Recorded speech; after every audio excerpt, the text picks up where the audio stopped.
Okay, welcome back. So the word is fun, I think, and also their use of silence. My first reaction was all these silences was just like taken aback. But isn't that funny how silence startles you? This is a thinking band to me. These guys are thinking out of the box. They're doing something that I've never heard before. I mean, I've heard in production sort of this big silence, sort of.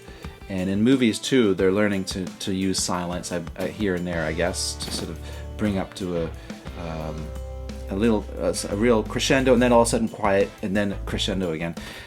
This band dives in and out of silence really crazily, and of course there's that really punk. There's a bit of a punk aesthetic to it. It's sort of like slamming the drums around, very energetic. At first it was just disconcerting, all of the silence, but I started to think, you know what, this is kind of cool. I like this. It's different.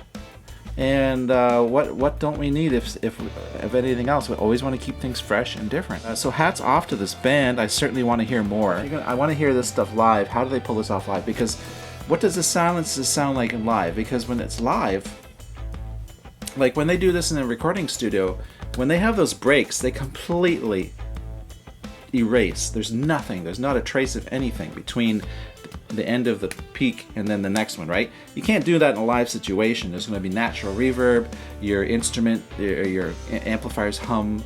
There's going to be just natural shuffling, people moving around. So it's not going to be so dramatic. So I'm wondering how they pull off these live these songs live. Maybe there's a live recording you can let me know below that I should check out. I'd like to see what these guys are like live. They look pretty young. It looks like it's a trio, a woman playing bass. Gee, wow, there's lots. I'm learning about all these new bass players that play bass. As far as other women that I know that play bass, one of my early favorites was a band in the 80s called The Spoons, not to be confused with Spoon. The Spoons are a Canadian band. They're from Toronto, and the bass player is a woman, and she's a good bass player. I noticed he's playing that the guitar as a Jaguar or something, Fender Jaguar. So actually, this is a semitone up from what they do.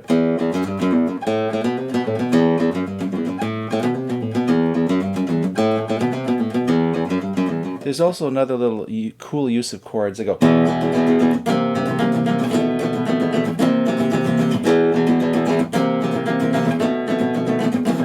So production, they're just smashing those drums together, like really, like just. So I'm looking forward to checking out more Sokoninaru.